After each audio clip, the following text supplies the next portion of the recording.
euromondialistes pro-Bruxelles tentent désormais le coup de force en Géorgie. À la suite des élections municipales, des émeutes ont eu lieu ce week-end dans les rues de Tbilissi. Le gouvernement géorgien dénonce une tentative de coup d'État et une ingérence extérieure. Le décryptage de Nicolas de Lamberterie accompagné de Modeste Schwartz.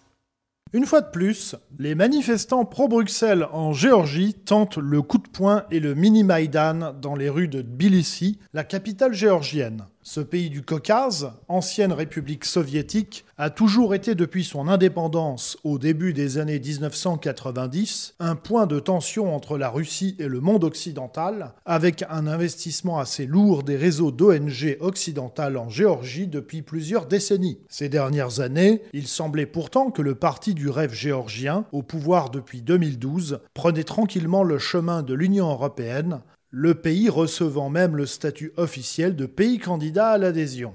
Mais depuis 2 ou 3 ans, des tensions sont apparues entre Bruxelles et Tbilissi, notamment lorsque le gouvernement géorgien s'est efforcé de réduire la capacité d'action des organismes financés par l'étranger. Cette volonté a ulcéré Bruxelles, qui considère sans doute qu'il y a de bonnes ingérences et de mauvaises ingérences. Depuis lors, la vie publique géorgienne s'est fortement polarisée entre les partisans d'un gouvernement hâtivement qualifié de pro-russe et une opposition qualifiée de pro-occidentale.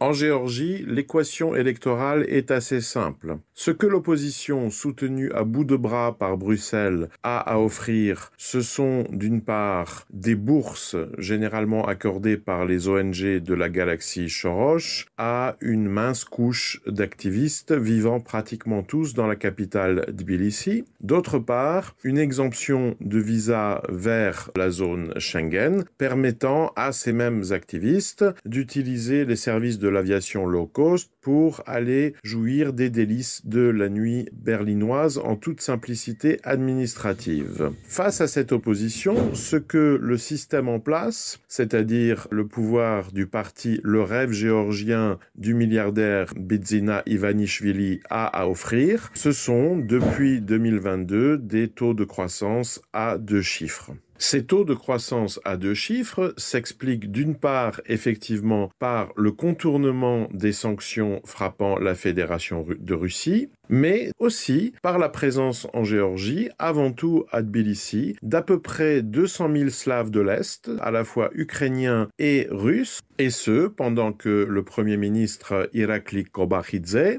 au service de Bidzina Ivanishvili, pratique une sorte d'alter-européanisme à la Viktor Orban, ne cessant d'affirmer que non seulement son gouvernement n'est pas eurosceptique. En clair, l'actuel pouvoir géorgien tente de jouer sur les 2 tableaux entre l'Europe et la Russie, ce qui lui vaut donc ce qualificatif de pro-Moscou. Devant leur incapacité à réellement challenger le pouvoir, il semblerait donc que les opposants au gouvernement aient choisi la voie de la radicalisation, de leur confrontation. Dans le contexte d'un scrutin municipal et compte tenu de son manque d'enracinement dans le pays en dehors de Tbilissi, l'opposition avait bien entendu conscience d'une défaite certaine, si bien qu'elle a adopté une stratégie rationnelle de son point de vue, destinée à cacher suffisamment son naufrage pour garantir la pérennité du flux de bourses et de subventions en provenance d'Europe, c'est-à-dire la stratégie du boycott. C'est cette stratégie du boycott qui explique évidemment que le rêve géorgien de Bidzina Ivanishvili, au lieu de ses scores habituels tournant autour de 50%, cette fois-ci, étant pratiquement seul en lice, a obtenu des scores frisant les 80%.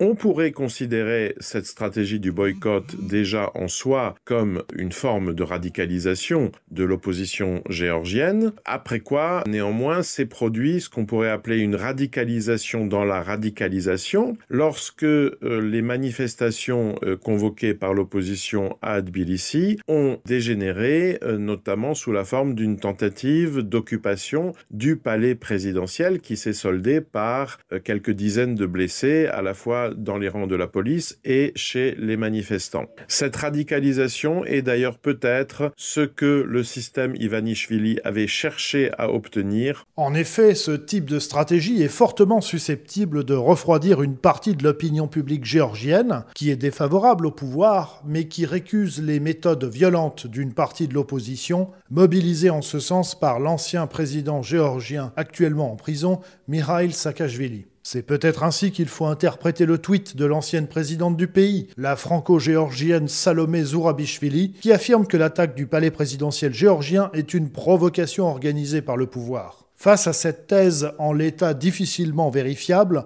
on peut émettre une autre hypothèse, à savoir que Zourabichvili s'efforce de garder ses distances d'une action coup de poing qui pourrait définitivement enterrer l'opposition géorgienne. Par ailleurs, lorsque les médias mainstream occidentaux relaient abondamment les propos de Salomé Zourabichvili, ils en oublieraient presque qu'elle fut présidente du pays de 2018 à 2024, avec précisément le soutien du Parti du rêve géorgien. En attendant, aux grandes dames des euromondialistes bruxellois désireux de s'implanter dans le Caucase, pour le moment, la route de la Géorgie leur semble durablement barrée.